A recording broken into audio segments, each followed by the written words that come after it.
The following is a presentation of Project Independence and WCWP. Project Independence is the Aging in Place initiative of the town of North Hempstead.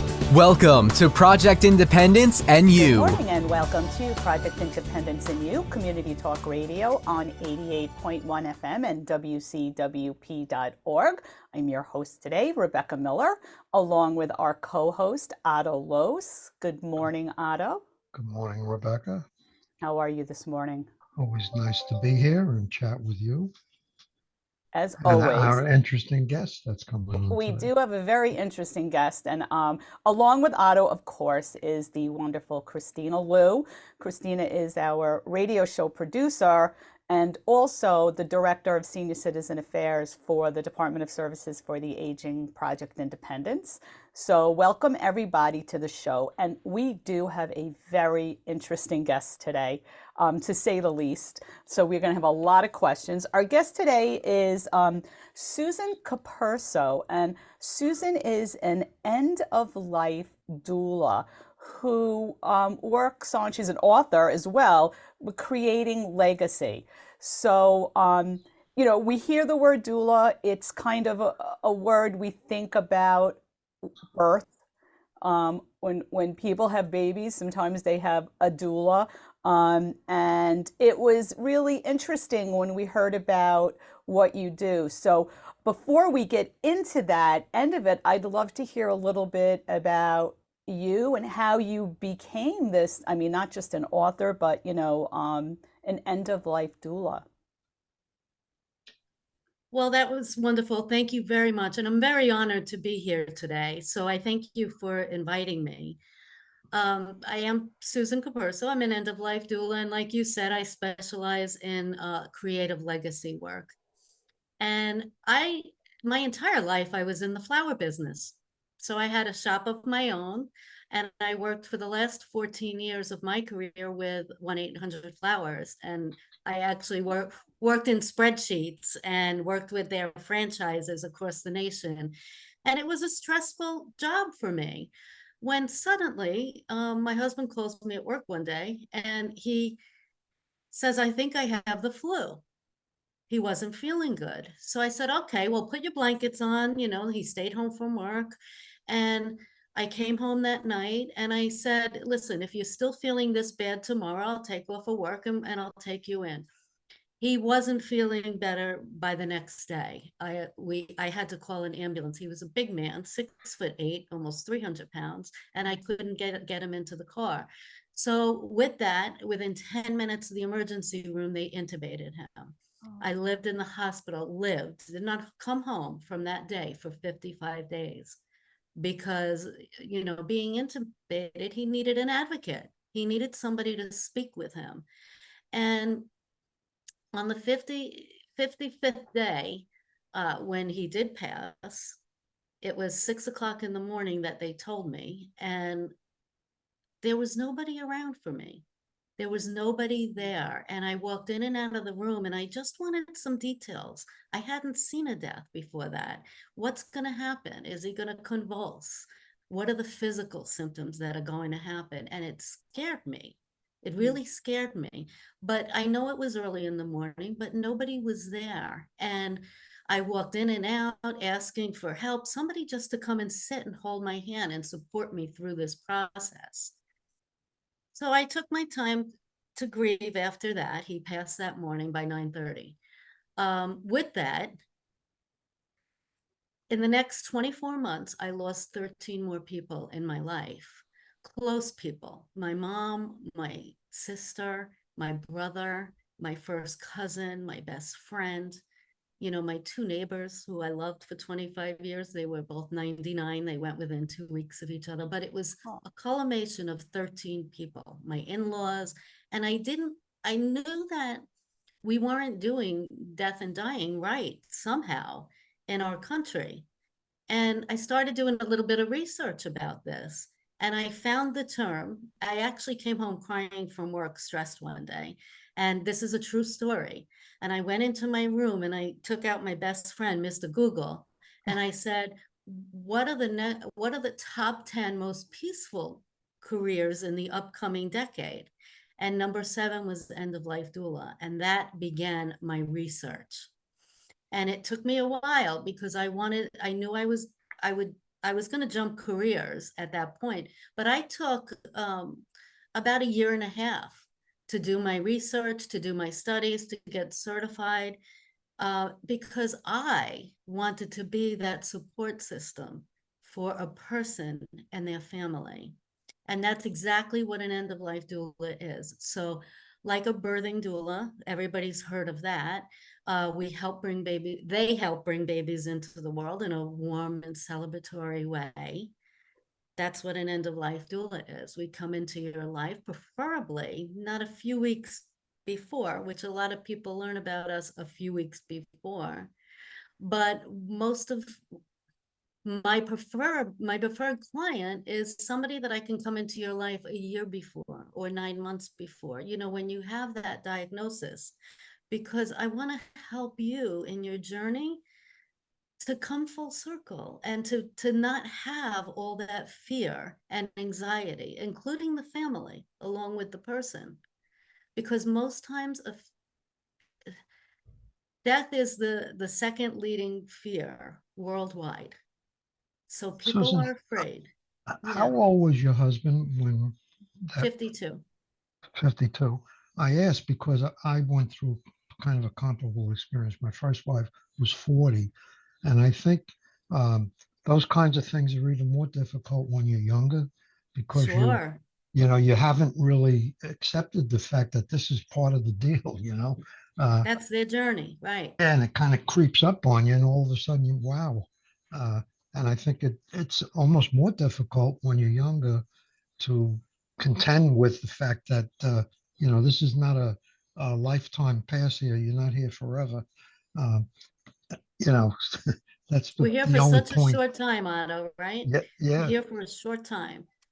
And that's one of the things I help bring into a family's life, to help them realize this and know this and not have so much fear. So a lot of my job is not only guiding and supporting through the way, but educating them. So for example, I educate them early on about some of the symptoms, things that'll happen, what will happen with your body, what you'll go through. And then we kind of forget about that. And I work on the legacy work and the important things and the gifting and bucket lists and life reviews and many things we can work on that, that you have a golden opportunity when you have a diagnosis, actually, because you really can come to that place where it's okay. It's okay, and your family will feel like it's okay. But who can do that on their own? And it's tough. It's really tough to do. And when you have somebody navigating the way and holding your hand and supporting, that when the time comes and these things start to happen, I can easily grab your hand and say, hey, remember when we talked about this? It's okay. It's okay that a person loses their appetite and they're not hungry anymore, and it's because their muscles are just getting weak in their throat, and I can give them reasonings on why this has happened. They say, oh yeah, okay, yeah, you did tell us that. And it gives you a feeling of calm and peace a little bit more so than if you didn't have a doula there to help you get through this. So that was my goal, knowing that I went through all this in the hospital and no one was there for me. Right. That was my original goal as a doula, to help other families get through this without that anxiety and fear. Well, your journey to where you are today definitely makes, a lot of sense. And thank you so much for sharing. And, I'm sorry about all your loss. I think we've all had loss, and Sure. and when you explain that feeling, of what do I do? It's like, no, when that person does pass, and I've experienced it myself with my brother, you know, what do you do now? Like, do I leave? Do I sit in the chair? Is there some, like, procession that's going to come in and, coddle us? Like, what, and no, you just go, you leave the hospital, you go to your car, you wherever you're at. And so, it makes a lot of sense what you're doing. I'm curious though, too, about how someone would reach out to you? Do you work with them kind of like a therapist would, like maybe you come once a week, and how do you know? I mean, I'm sure a lot of people, even if they're told they have a year, they have 6 months, it's so hard for them to accept that before even, having someone come in and help Of them, course. their legacy. So I'm curious about, the process and your services. Okay, so there's 3 stages of end of life. I actually have done a course on that, and I've done several webinars on that because people just need to learn in general what those 3 stages are. And that first stage is the shock phase, right? It's when you first find out that you have the diagnosis and all of the emotions and everything that comes with, oh my gosh, this is the end of my life. The way that, and it's funny, but usually the person that has that diagnosis and has months to live or even a year to live is not the one thinking, I need somebody to help support me through this. So most of the people who contact me, believe it or not, are grandchildren Oh, and children as well. But I've had that younger clientele because everybody's so computer savvy and they're looking for somebody who can help my grandma at this point. So I've had many younger people reach out and contact me. interesting. And the way that I work, and many doulas work in different ways, and they have um, their own kind of agendas when they work with people, so to speak, right? So the way that I work is it really depends where you are on your timeline. So if you have 9 months or a year to live and have that diagnosis, really I like to come in once a week, maybe. And I only offer 3-hour blocks of time. I'm not an aide and I'm not medical. Um, we really work on things when we're together, specific things. We put a plan of action into place. So it may start out, depending on where you are on that timeline, once a week. It could be twice a week. And then as time progresses, I've noticed that families want me in a little bit more. So, for instance, one of my last clients who passed, I was there 5 days a week with her.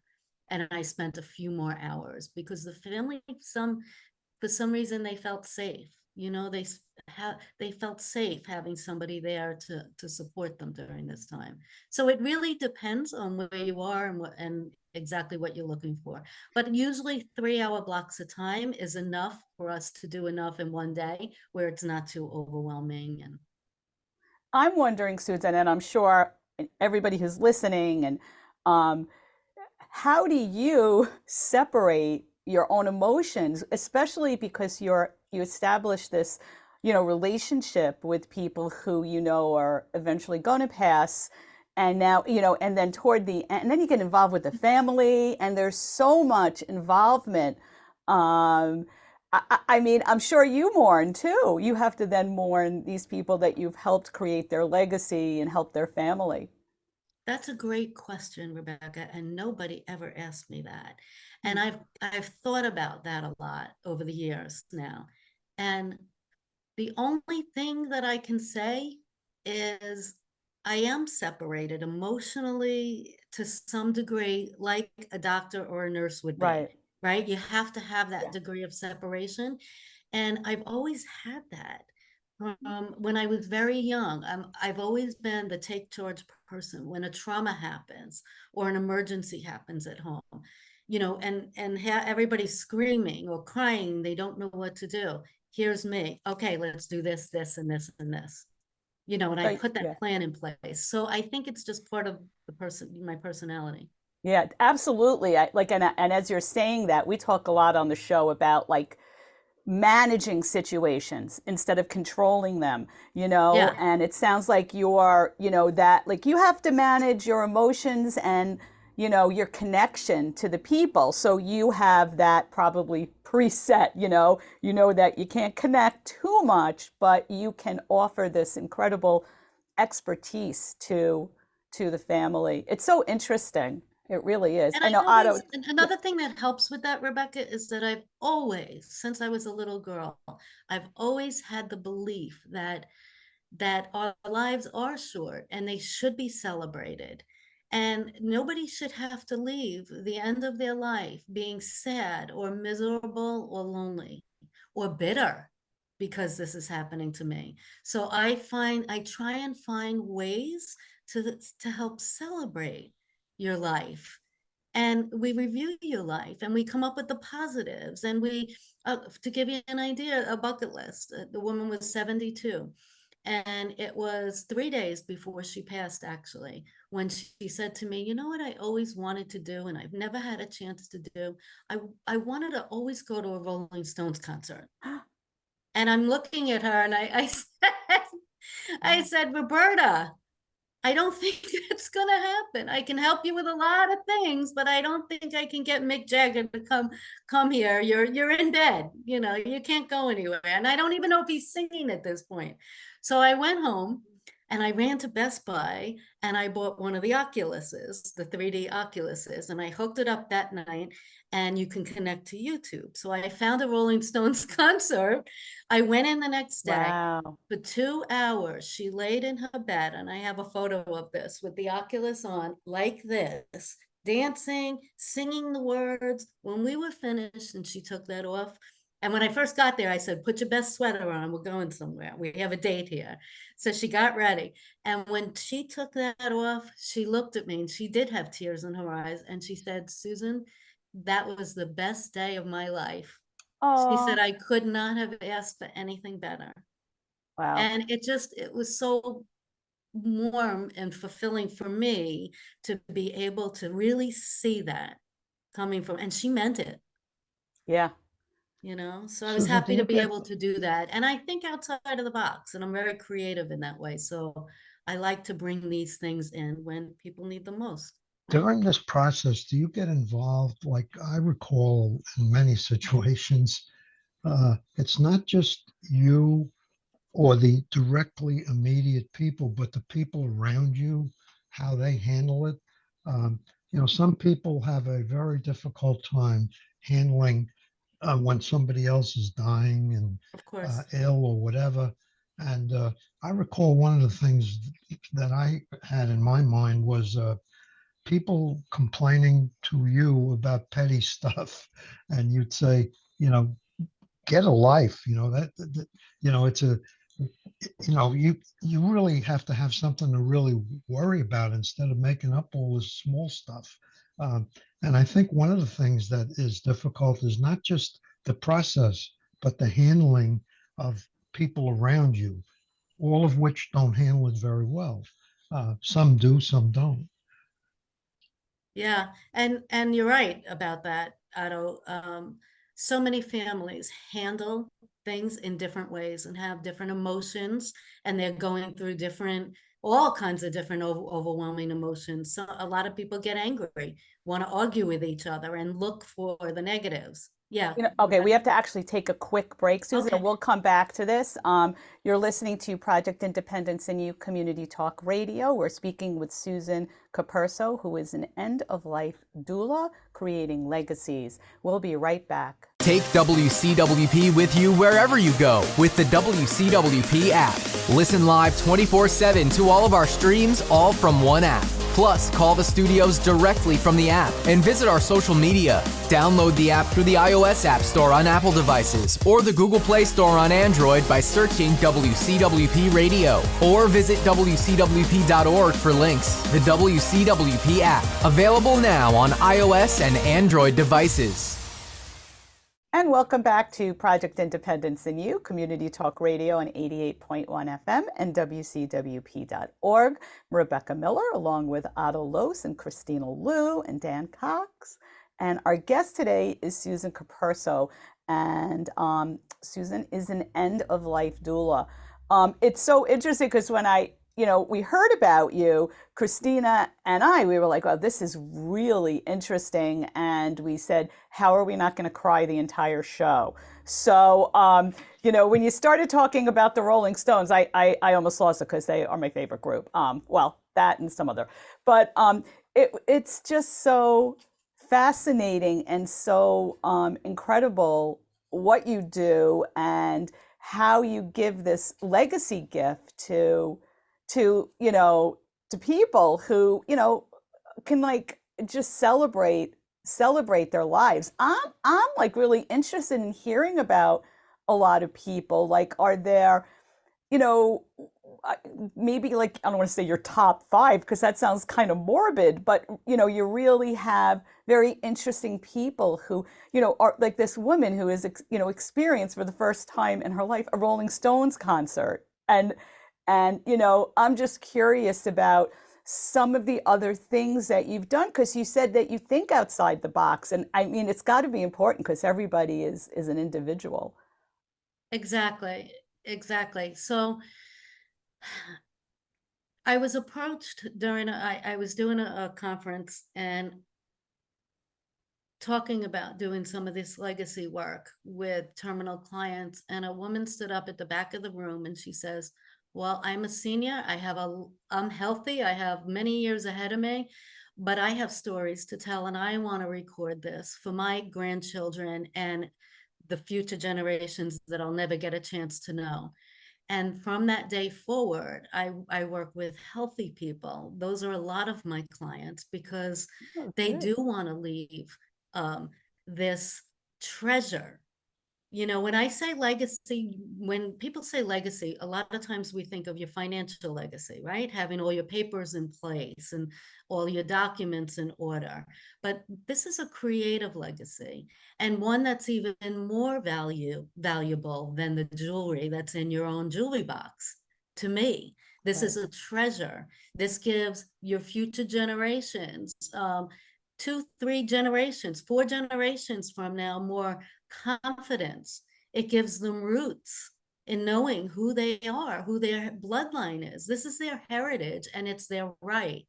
And unfortunately, our ancestors didn't think to sit down and do this. I very rarely talk to somebody who has such valuable, beautiful information in a tangible way that they can hold. Um, I just had another thought. A family had invited me to the funeral of a client who had passed.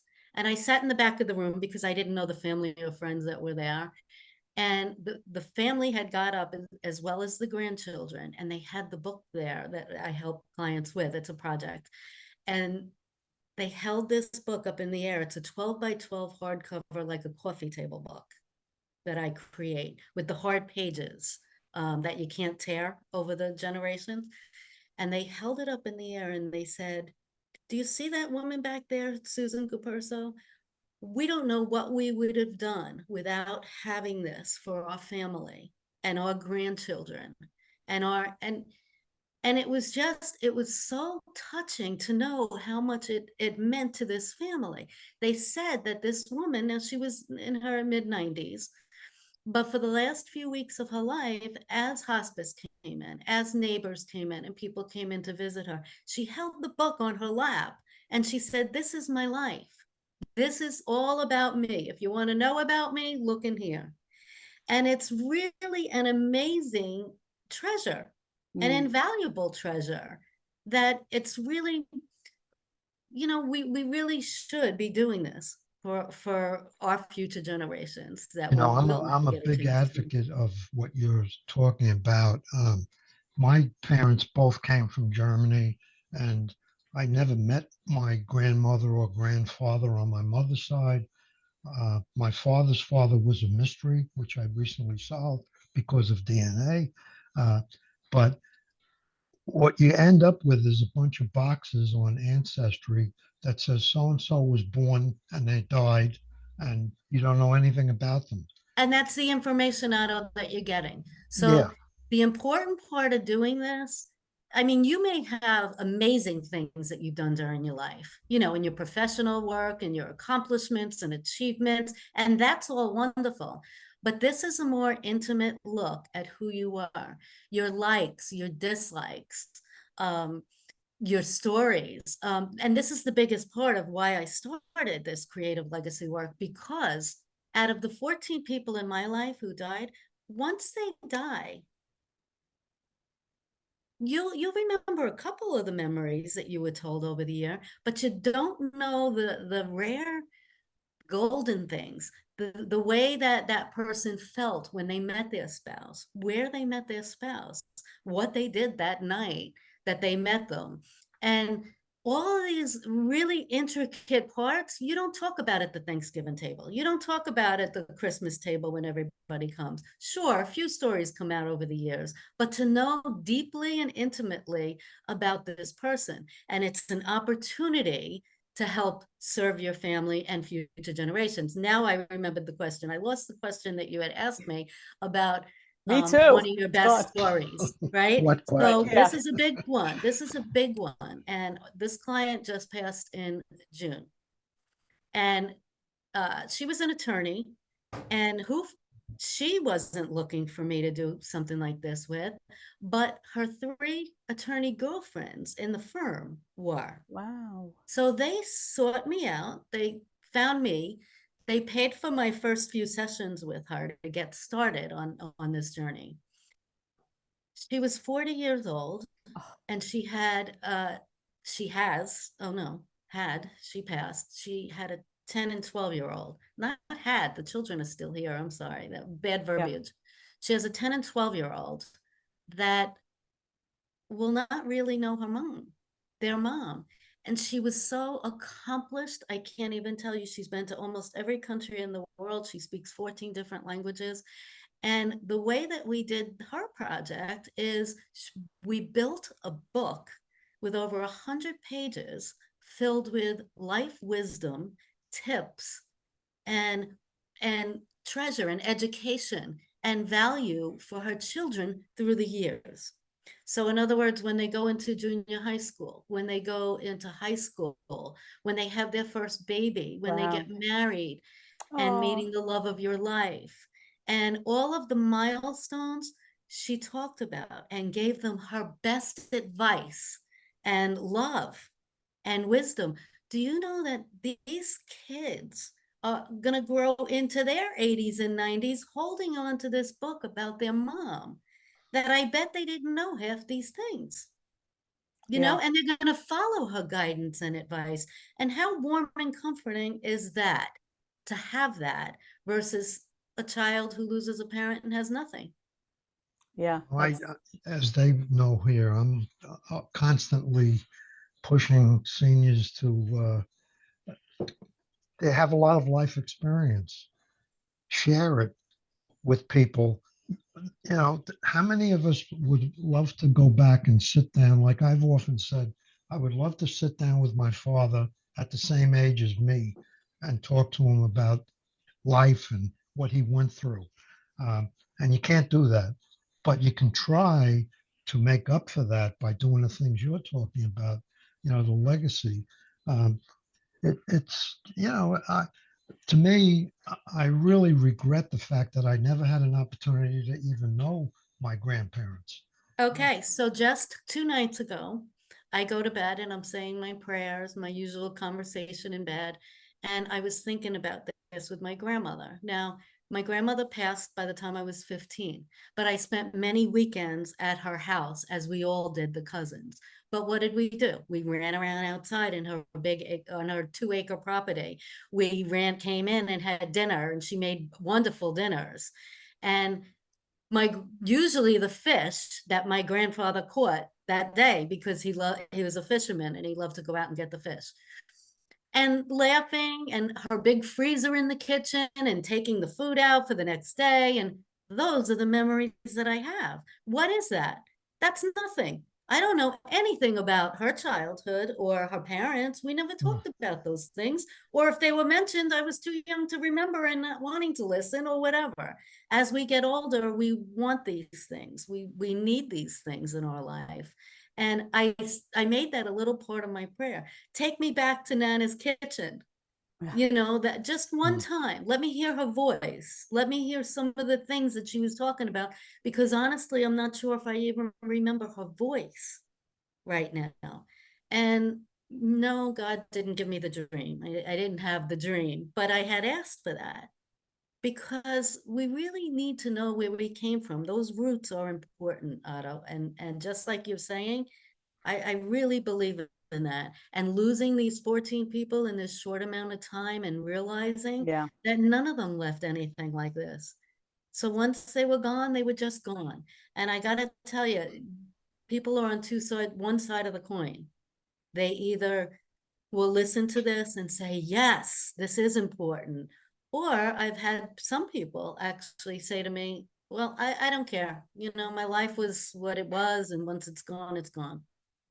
So, you know, people think both ways, but I think it's really a disservice if you're not doing something like this for your family, your grandchildren, and the future generations. I And you think could you're do doing it. things on your own.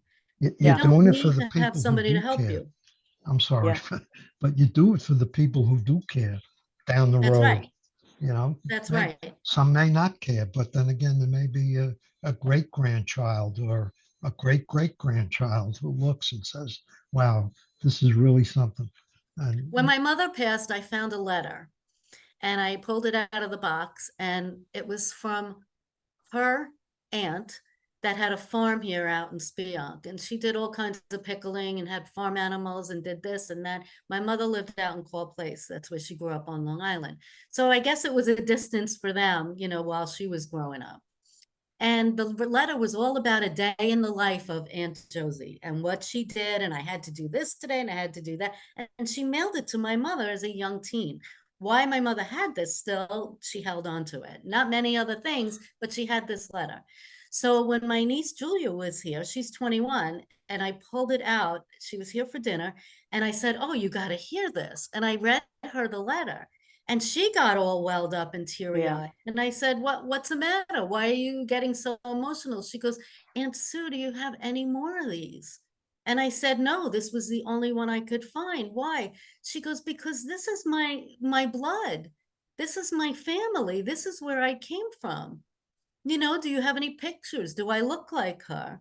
You know, I want to know if I have anything in, because that she would have been she's my great aunt. I remember meeting her and going to her out to her farm when I was a child, but of course not Julia. And Julia, that was her great great aunt, right? My great aunt, great great aunt for Julia. So she wanted more, and this is coming from the mouth of a 21-year-old. So that's interesting, right? Yeah. People want to know. It gives you some kind of Absolutely. I I don't had know, an roots. experience last year. I think I told Otto and Christina, maybe even on a show. So my parents were divorced at a very young age. I was very young, and I mean, they never. It wasn't like a horrible situation. They grew apart, so they're just whatever the story was. But I don't have a lot of memories of them. And I just always thought, even up until a few years ago, wow, they never liked each other. Like, that was my perception because I was so young when they divorced, and I just never really understood their relationship. And last year, my mother shares with me this journal she wrote when she went across country with her best friend and her best friend's parents. And it took like a month and a half. And she was 16. And in the journal, it was every single day she wrote in it beautifully, her penmanship and everything, the dates, where she went, the places they stayed, and how she and my dad, she would make sure he knew where she was staying in the next few days so he could write her, or they could call when they were at like a relative's house. So it was all these kind of things about, oh, I spoke to Al today, and like talking about the Bronx, what he was doing. And she shared with him, when they went to the Grand Canyon or wherever they were going. But it was this whole beautiful, and it was a month long. So, in every other, kind of page, there was something about my dad and this like 16-year-old, girl writing. And I was like, wow, I got it. It helped me so much, to understand that, they too are young teenagers in love, and, how it started. And there was, and like that started, their legacy. So it wasn't always, they were going to get divorced. But I mean, when you're talking about it, if I never saw that journal, if my mother didn't share it with me, I probably would have gone through my life not really knowing how Right. deeply in love they were, and how cute they were, and how they missed each other, but planned how they would communicate, back then in the 50s, I guess. Yeah. Nobody knows our stories better than we do. I don't care how close you are with somebody in your family. You don't know the intimate details.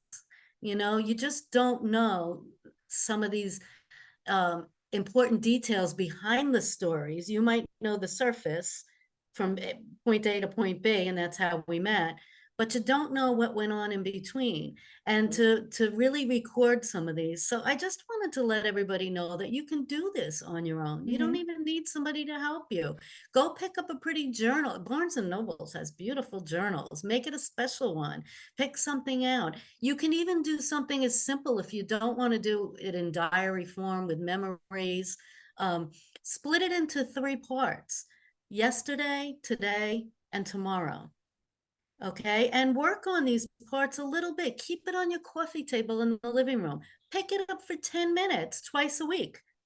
That's all. Something little, but guess what? This is something that will be recorded, like that simple letter that Julia looked at, that she treasured.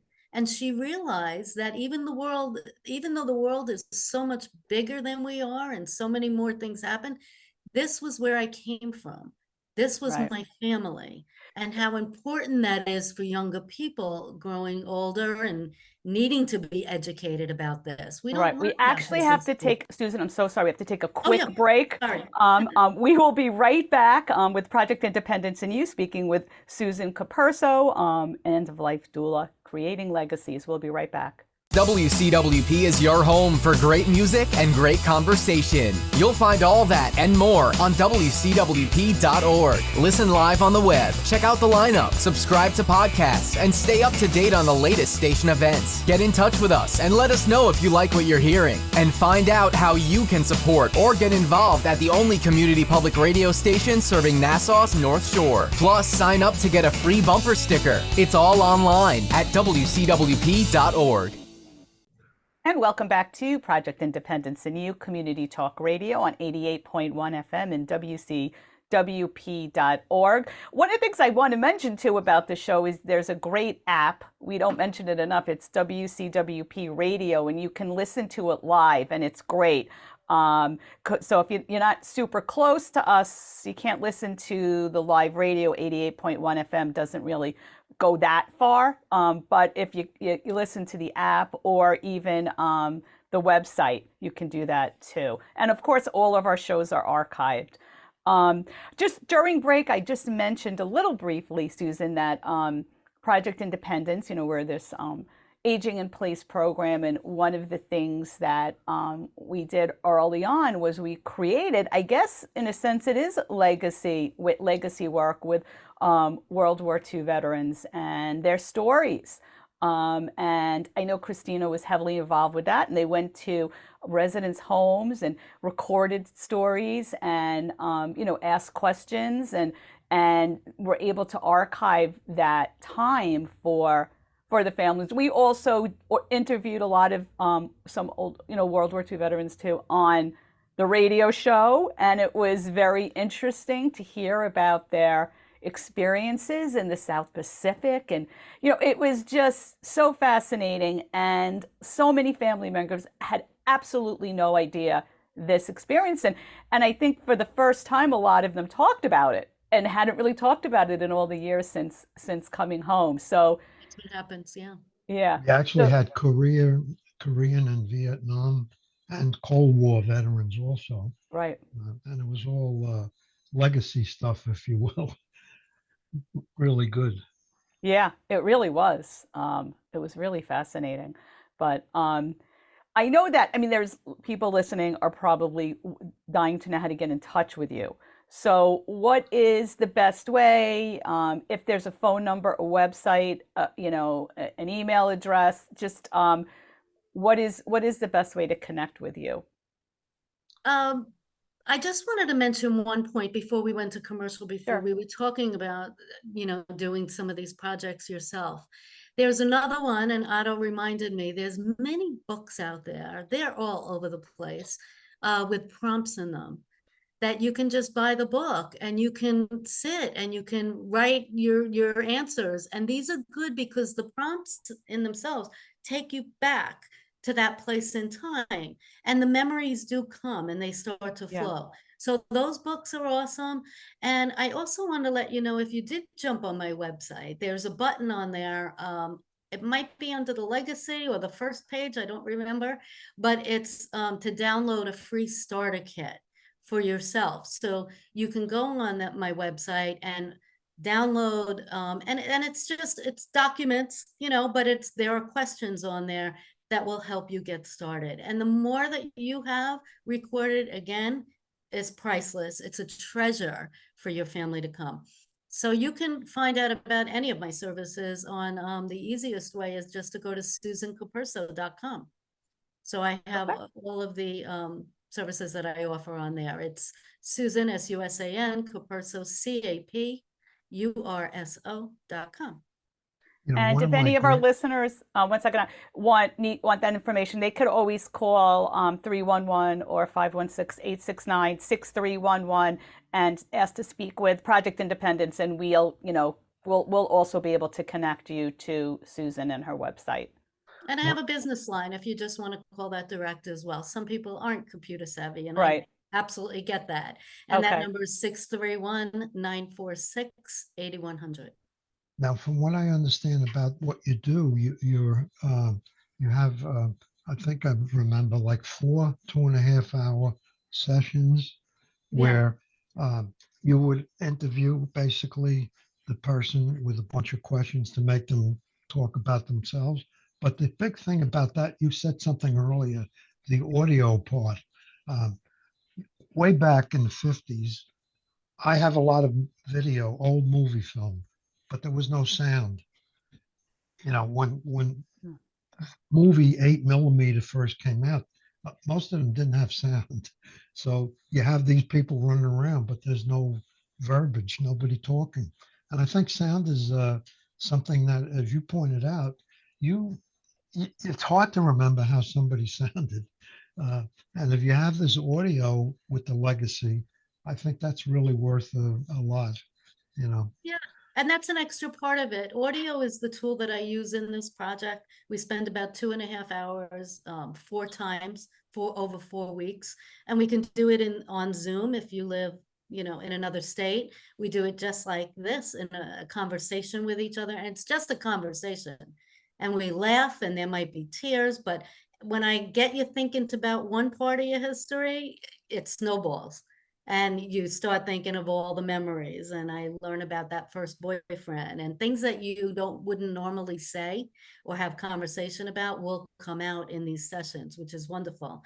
I audio this because that's how I put together the book, and I type the book and I weave it into that story. But it's your words, but my weaving, my designing. Now, if somebody wanted the audio version, that's a possibility too. We could always talk about that, and you can get that on flash drives or what have you, because I know the voice is important. I wish I had my husband's voice recorded and my phone froze. So that's one thing I wanted to tell you listeners as well. Nowadays, especially younger people think it's so important. Let me just video and audio and put everything on my phone. But what happened is I had that on my phone, voicemails, things like that. And a few months after my husband passed, my phone locked up. I couldn't get back in it, and I had to do a complete system restore. And I lost all those photos and all his voice. And so that did me no good. So these things happen. You lose a phone overnight, right?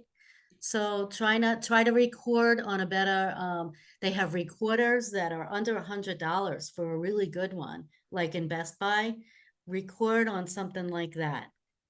Or if you have video cameras and you want to do the whole setup, you can do something like that. But just be The careful flip about your side, phone. the flip side of this is that now you have too much.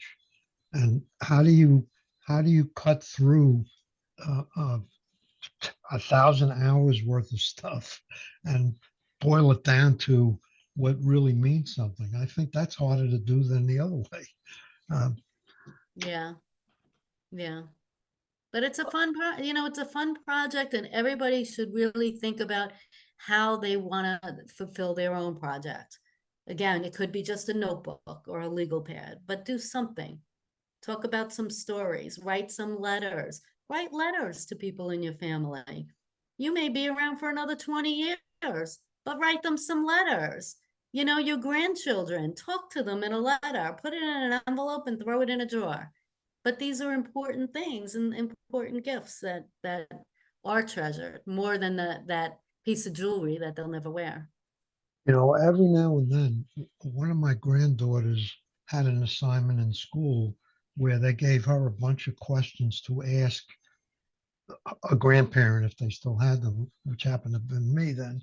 Uh, but I thought it was great that the school encouraged that. Encourage that. You Yeah. just reminded me, Otto, I recently did a conference for the Alzheimer's and Dementia Association. And the first thing I started with is I wrote a story, and it was about a young girl, 10, 12 years old in school. And that was their project. And she knew nothing about her grandparents, and her mother didn't have a lot of information. And she cried while she was in the front of the classroom because she had nothing to offer. But then I continued my story, and this was all made up. I continued my story about all the powerful and wonderful things that this woman did, from being a child to growing and into an older woman. And it's just amazing that there's so much wonderful information out there that maybe you'll never know, because nobody ever said anything or recorded it or whatever. And these things are important. That's how I opened the conference. And it's profound to know Right. that this little girl just wanted to know something about her grandparents and knew nothing. It's so interesting too, Susan. Like, you're kind of working with someone who is doing their legacy with you, with the perception of themselves, of who they are. And it could Right. be so different That's right. from what everyone else thinks, and not knowing, like, I think we all wonder how other people perceive us, not how they judge us or being critical of us, but like, what's their perception of us. Like, sometimes I'll have a close friend say something to me, and like, they're so far off from really I'm like, do you even know me? Yes. It's interesting, so, because you very rarely have an opportunity you could talk about your feelings and things like that, but the whole picture is very different, your whole perception of yourself. So And it's great. if you take a project on like this for yourself, one of the things I do, I just wanted to throw in here so you know that you can do this as well. Make sure you talk to each person individually in your family, your children, your grandchildren, if you have close nieces and nephews, and talk to them. Write a couple pages worth about your wishes for them in the future and what you hope that they become, That's and how beautiful. you love this and you hope that they love this, and that you see something in them that's so artistic, or you're going to be a wonderful dancer one day. These positive words of encouragement, I can't even tell you how tremendous Right. they are to the younger people who read them. Powerful. Yeah. They I give them have a thing confidence. called hodgepodge.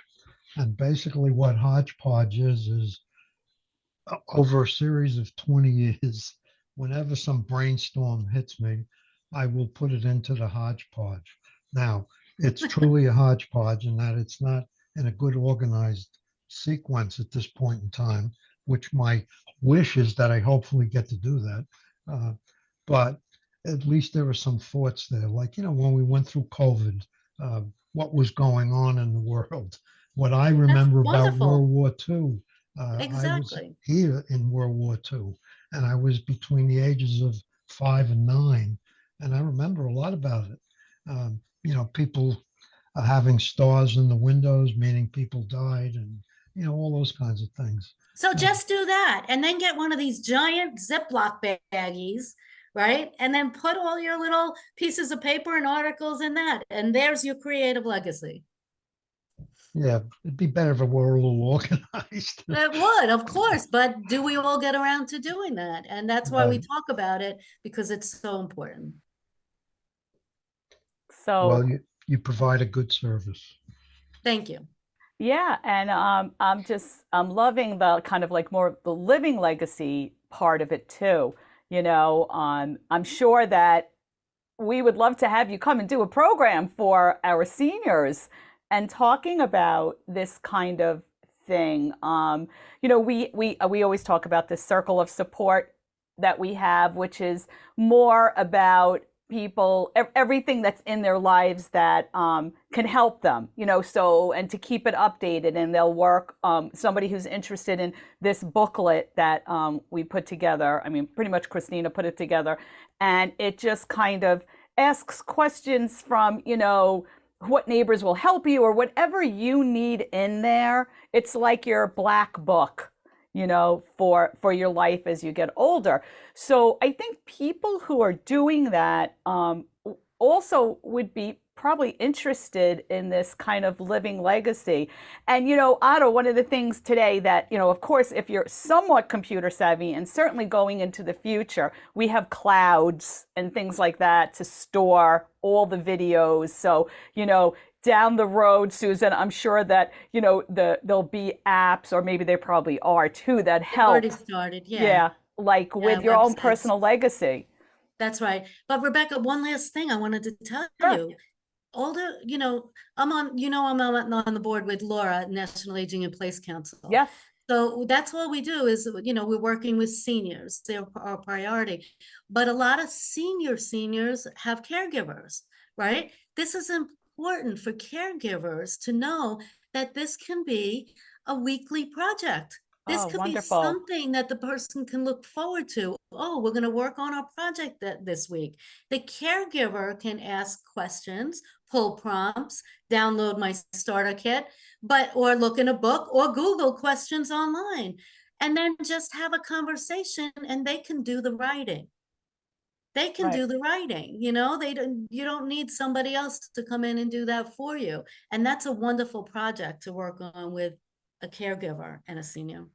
That's not easy though, because like you mentioned earlier, previous generations, like my mother, lived with us for a long time. And she grew up in Germany and came here like in 1928. And I tried to talk to her all the time about what it was like back then. And she like looked at me like I was talking in a foreign language and Okay. and I wouldn't. totally get that, Otto, and I see that with families, but guess what? It's easier for them to talk to a stranger That's where I'm going with this. for Is in other some words, reason. if I weren't sitting there, she might have talked to somebody else about it. You have too much baggage there between you, they don't Yeah, want I you to know guess. certain things. But with a stranger, oh my gosh, they're an open book. And When the memories come back. we don't have a lot of time left, but I just have one more of my kind of curious thoughts. So, when you work with someone and that person passes, is there anything you do afterward with the family to kind of say, the wishes of this person, what really for you to, understand them or understand their legacy? Is there anything, or is it really just you go in for a certain amount of meetings and then on to the next? Okay, so that is a really good question. So when I'm finished with the legacy project, right, we have this tangible gift for the family, and I bring it to them, or if they're far away, it gets mailed or whatever. But that's really it with the project itself. As a doula, all right, I've worked with them on many things, not just this legacy book. So yes, reprocessing is absolutely a part of what I do. So I would come thereafter and be with the family and review and reflect. And, you know, I have on my website it's called a family grief ceremony too, where we bring all the family members in, and we do I have different tools and techniques that I bring in during those few hours that we're together to reflect and review and talk about the stories and laugh and cry and bring the memories to light. And that's something that, yeah, absolutely. As a doula, that's what we Right. do. That's part of the process. That's good. Occasionally when you're in a funeral, at a wake, um, somebody will get up and say, okay, everybody who wants to get up and say a few words about Billy, or, whatever. And some really great stuff comes out. And it's Yeah. kind of like what you're describing. It really is. It really is. Yeah. And I'm a funeral celebrant as well. So I Yeah. help guide these services, whether in a funeral home or outside a funeral home. But we come up with a whole plan together on what's going to happen from here to there, with readings and people who will speak. And we make it as beautiful as it can possibly be at the end of life. Well, that is the perfect spot to kind of take a break. Susan, we thank you so much for joining us. It's fascinating. It's wonderful what you do. I can't say enough about it. I know Kristina's been texting me that she's crying the whole time. So, Kristina, come on, we have to celebrate end of life. We will. We it doesn't definitely take much. I cry happy tears, Yeah. sad tears. Yeah. I'm the crier of the You bunch. cry at the Hallmark commercials, I know. We're going to have to take a break now, so we'll be back after this quick break with Project Independence and You.